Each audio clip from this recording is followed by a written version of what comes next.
Hi, welcome into the NIL Lounge. I'm your host, Andrew Miner of the NIL Report, and today's guest, we have Bri Cassidy joining us. Bri is the Director of NIL Education at Opendorse. Bri, how are you doing today? I'm doing well. Thanks for having me on today. Of course, it's a pleasure to have you join. Opendorse is doing lots of exciting things. You're just telling me you guys are all going to Nebraska for HQ week. Kind of get on the same page, it sounds like, and map out the rest of 2023 and 2024. But I'm really the crossroads of education and business for NIL for the athletes is really important, and you kind of head up that role at Opendorse. So I was just wondering if you could just introduce yourself and explain a little bit about what you do to our viewers.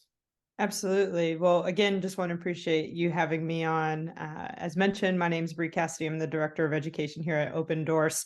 My job is to lead all parts of the education part of our business. Obviously, athletes are at the center of what we do. So educating athletes from brand building, social media management, all of the things that they're actively thinking about, helping student athletes understand the difference between collective-based NIL versus commercial-based NIL and the work associated with those things, helping coaches understand what this looks like from recruiting and their policies versus maybe another school that they're recruiting against policies, and administrators helping them understand how they empower their student athletes and coaches, and thinking about this idea of recruitment versus retention of your current student athletes. So really educating the whole ecosystem is what I get to do, and it's a ton of fun, and our team is growing, being able to do education with Power 5 Division I schools all the way down to our NAI and NJCAA schools and everybody in between. It's been a blast. I spend a lot of time on the road, so it's kind of fun that I get to be on this interview today in my home office and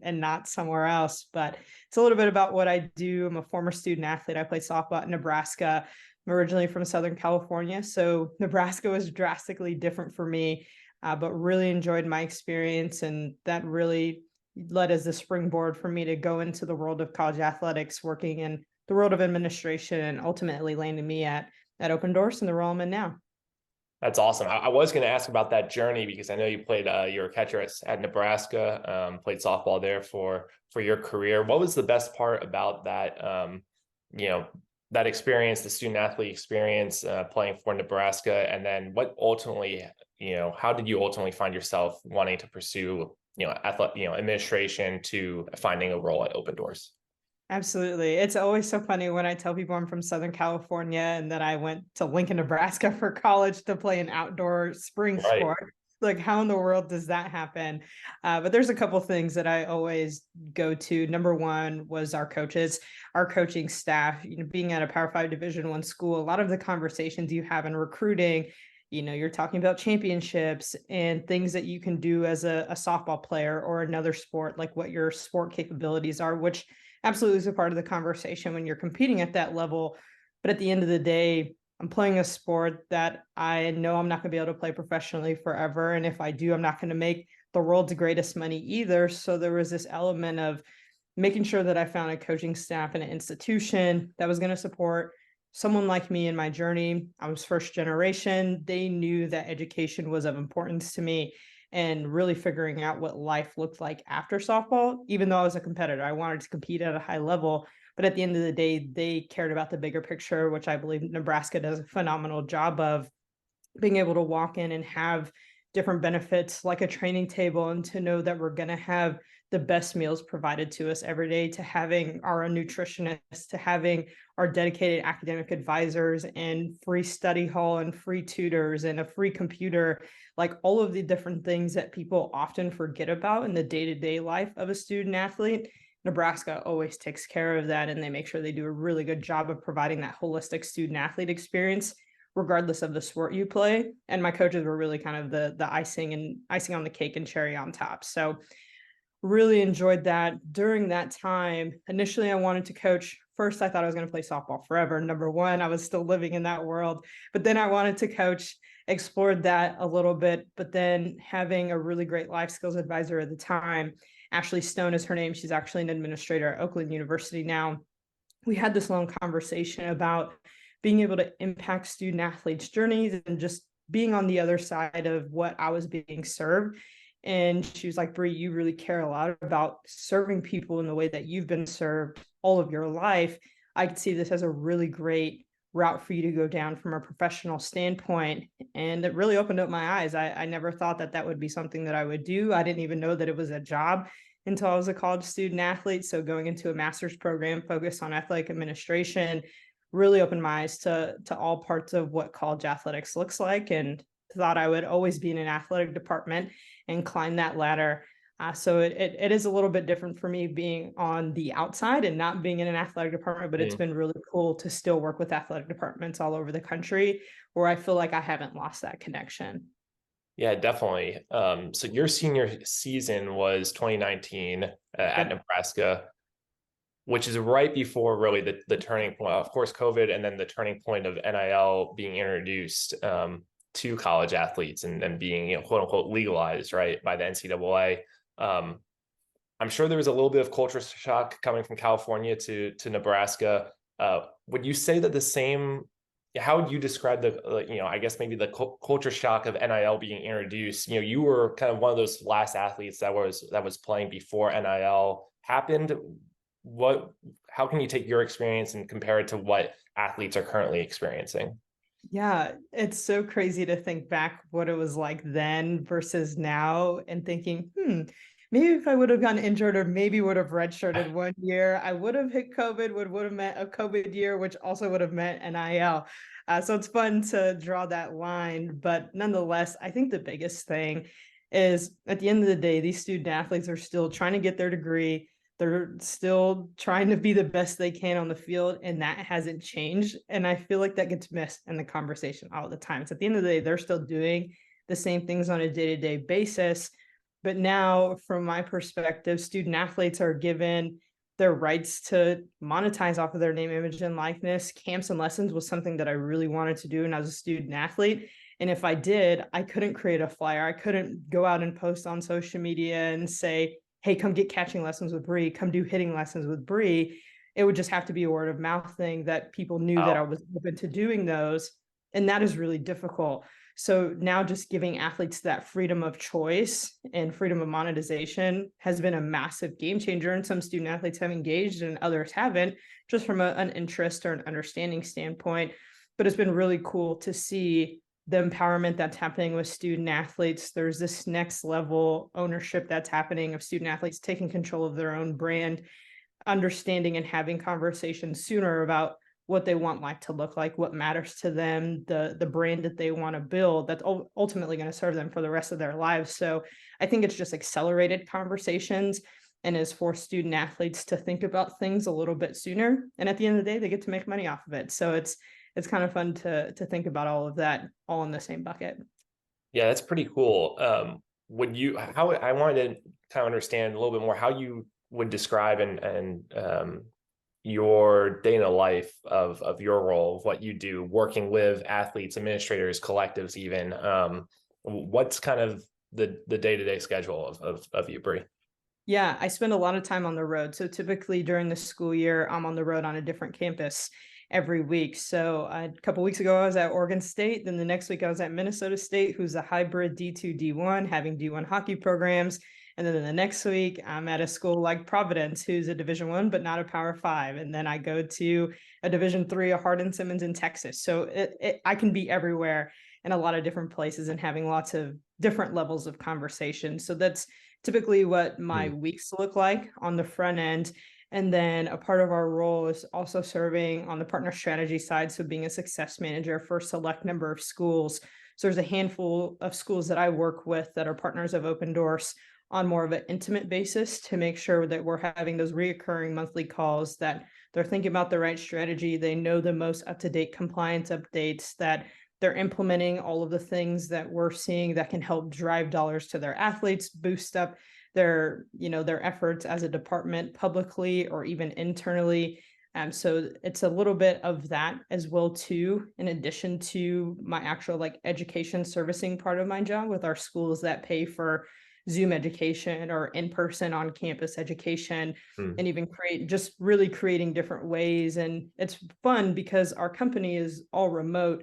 But the unique thing about the education team is we actually get to be in the trenches in person with our schools, and we can come back and be that voice for them about the things that we're hearing, the things that we're seeing, because it's different, right? We can get on Zoom calls, we can ask the questions.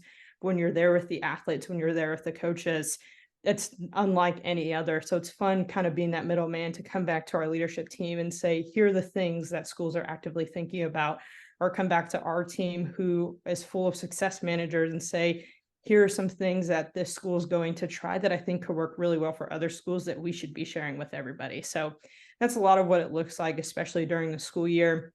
And then the summer is a lot of planning, recapping, data tracking, making sure that we're filling schools in on everything great that happened in the last year and starting to plan on what the next school year could look for. Yeah, that's intense. I would imagine maybe traveling is probably the best part of your job, of seeing different campus, interacting with the athletes. I'm curious, what very many different players, right, in college athletics, what are the, kind of the unique talking points that you've experienced, that the administrators want to know versus that actual athletes want to know when they're talking with you? Yeah, I'd say one of the biggest things, and it goes back to the question you asked me earlier about what's different between when I was an athlete versus now, is now more than ever, everyone just wants to understand what in the world is going on. What is our policy versus another school in my same state's policy versus our state versus a state who doesn't have a state law or another state who does have a state law. And administrators and coaches want to know that because they want to know what they're up against. When athletes get on social media and they see a good friend of theirs that goes to another school, maybe doing a deal with marks and logos, and they're being told at their school, you can't do deals with marks and logos. Now these athletes are coming to those administrators and coaches asking that question. So helping provide that clarity, both on the athlete side and the administrator and coaches side, has been critical. And because they just want to know what they're recruiting against, what they're well positioned for, especially from a policy perspective, because it's something they've never really had to think about. If you think about your traditional compliance rules, everyone was really living under the same umbrella, and that same thing cannot be said for NIL and NIL policy. So it's tough for administrators and coaches because the athletes are coming to them with questions, or coaches are coming to them and saying, my buddy at this school is doing this thing. Can I do that same thing? And the answer might be no, and the coaches don't really love that. But on the athlete side, beyond that, I'd say the number one biggest thing has been athletes not understanding that name, image, and likeness is something that they have. They see it as this unobtainable thing. They say, how can I get NIL?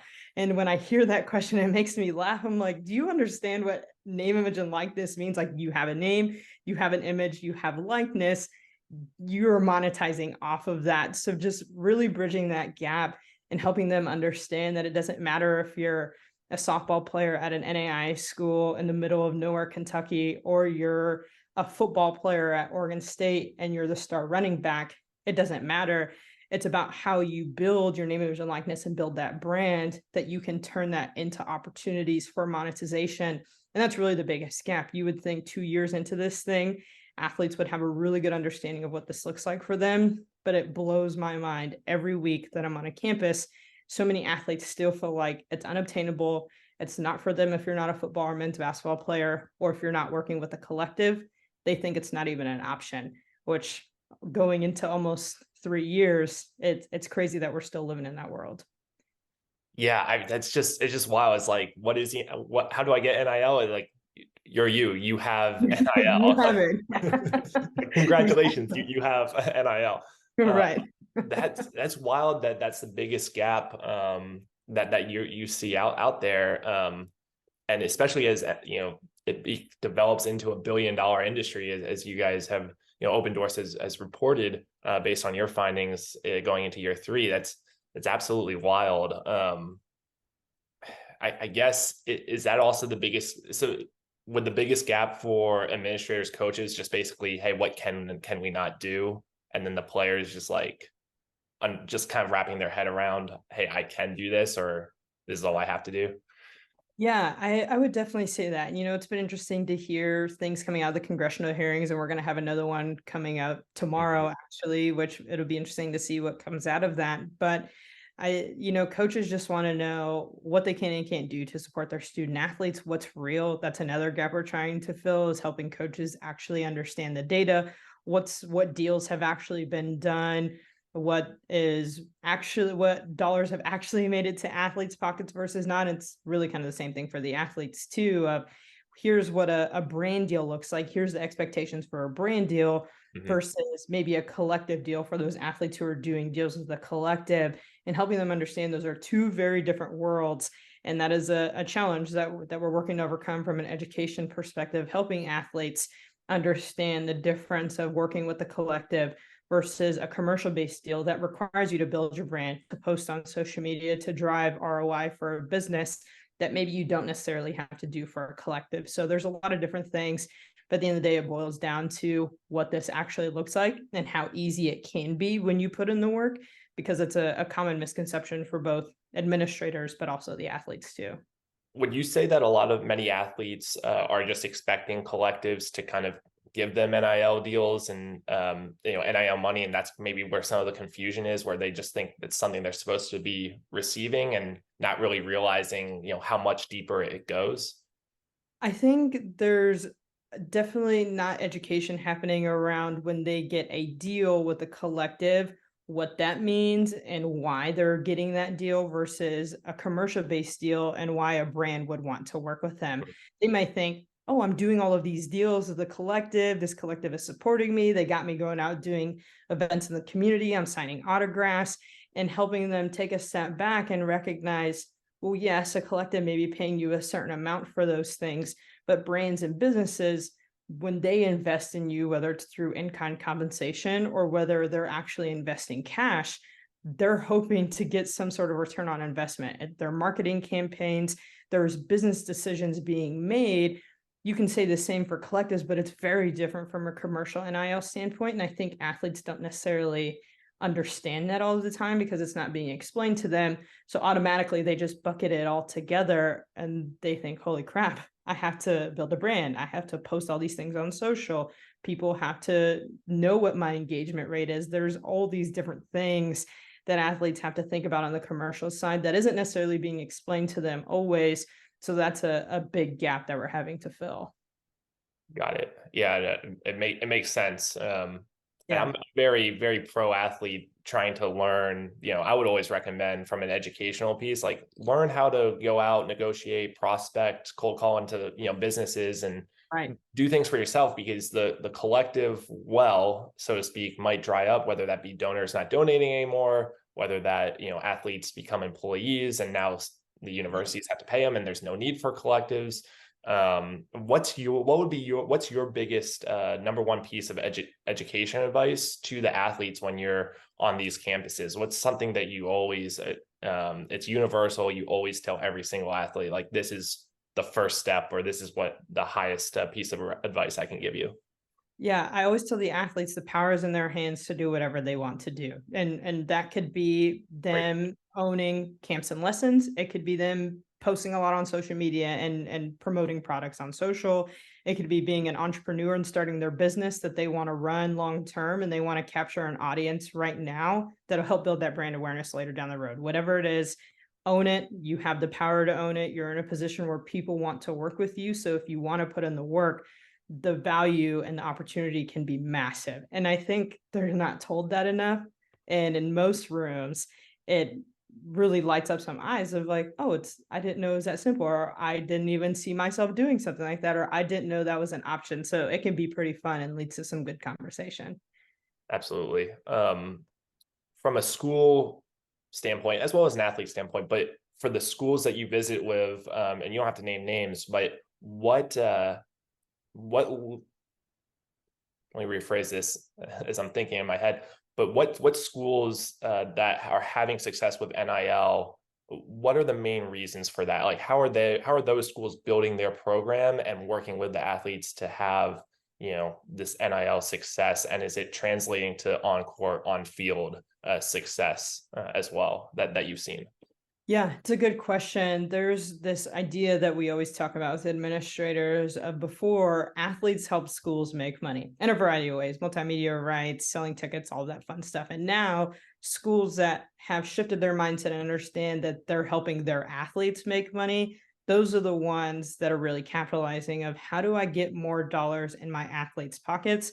How do I create more opportunities for them? How do I provide the resources that they want and they need to set themselves up for the most success? So when schools can confidently answer those questions, we typically see them do really great stuff. I'll use Minnesota State Mankato as an example.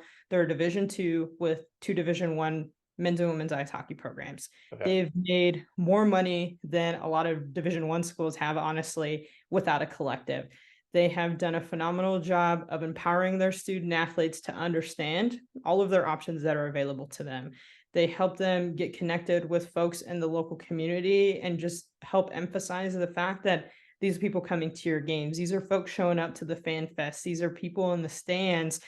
They want to support you. They've been supporting you as a student athlete. Now there's a business opportunity here that you can really lean into, that you can monetize it in a variety of ways. The empowerment is real. And I talk about that all the time, is the more the student athletes are empowered, the better the school is going to be. And then that school being all in on things like promoting something like a marketplace or educating publicly what a deal actually looks like. Sometimes schools will, get a marketplace or get an exchange or whatever technology they're partnering with, and they just hope that people come in and do deals with athletes. And it's like, well, fans have seen these horror stories, donors have seen these horror stories, businesses have seen these horror stories of athletes losing their eligibility over getting a ride to an airport or a free meal. That even though we just assume that they understand what name, image, and likeness means, or that they can do a deal with an athlete, that doesn't mean they know how.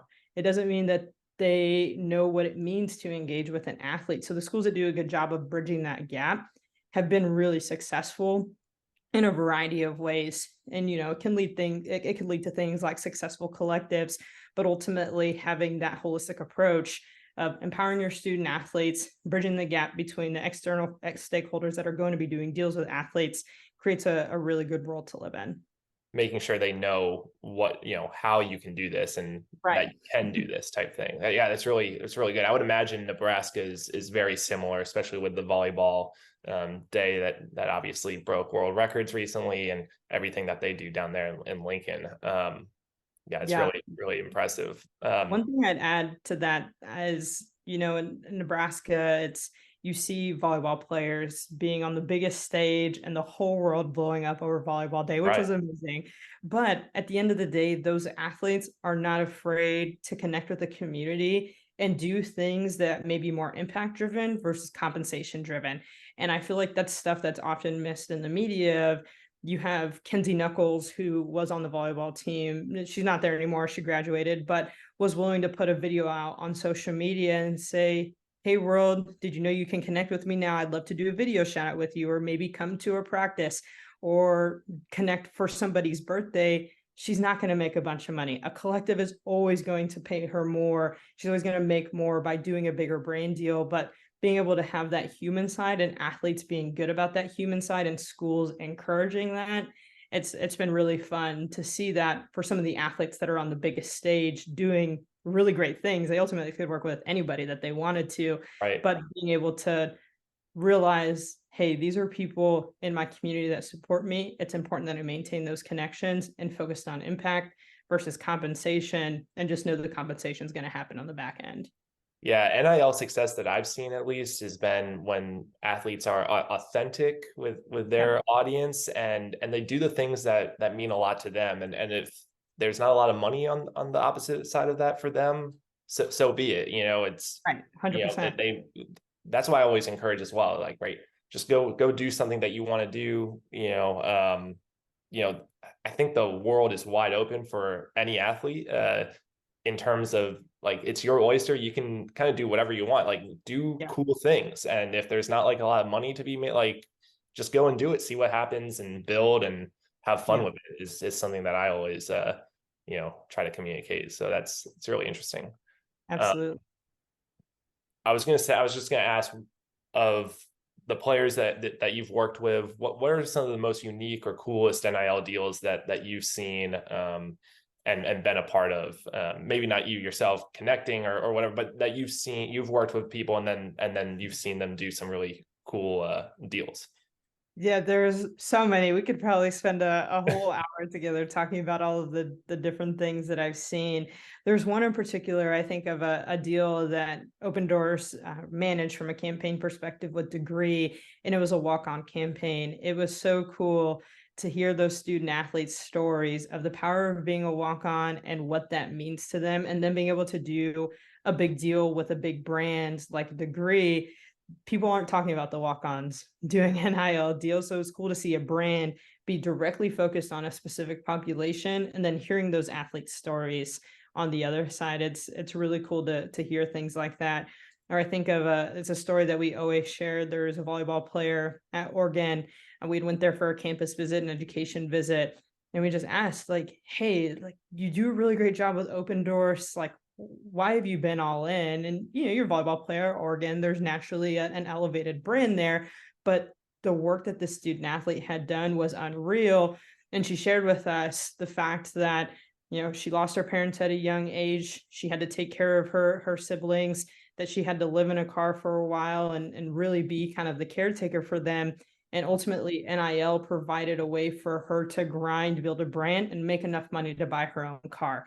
So those are some of the cool things that you hear about, where maybe it's not necessarily a specific NIL deal, but it's what those NIL deals mean to those student athletes on the back end, right? I love the local stories. We have an NAIA school and down in Kentucky, and every week I see these kids. There's a set of twin women's basketball players, and they call it like twin buckets, and they have something like a pizza named after them at that local pizza shop that their team goes to all the time. So you hear those fun ones, but it's just so cool to see those student athletes have an opportunity to do some really fun things. That's awesome. Built-in advantage if you have a twin, it seems like. Right. No doubt. No doubt. Wow. Well, I think you are in the front lines, Bri, of really making trailblazing the path for NIL education, and obviously education and time are two of the most critical assets for all of these student athletes, and their time is limited. That's a limited asset, but their education is endless. Hopefully they can use the two to and use you to get educated and move fast in the time that they have, and really capitalize on monetizing their NIL. Bri, thank you so much for joining me and sharing a little bit of your experience. Really great insight. I'll turn it over to you. Just where can people find you on social media, and how can athletes maybe use Opendorse if they're not already familiar with your marketplace? Yeah, absolutely. For anyone curious to know more about Opendorse in general, you can go to opendorse.com and check out the marketplace. Maybe pitch an athlete a deal if you've never done that before. It's fun to dig around and look at their profiles. So athletes, you can sign up for Opendorse for free, even if your school is not a partner. Use it as a place to do business, manage your taxes, have a brand, do all of that fun stuff. But for anyone that, again, wants to learn more about Opendorse or myself, you can find us on all social platforms: Twitter, TikTok, Instagram. I guess I shouldn't have said Twitter. It's X now, formerly Twitter. Right.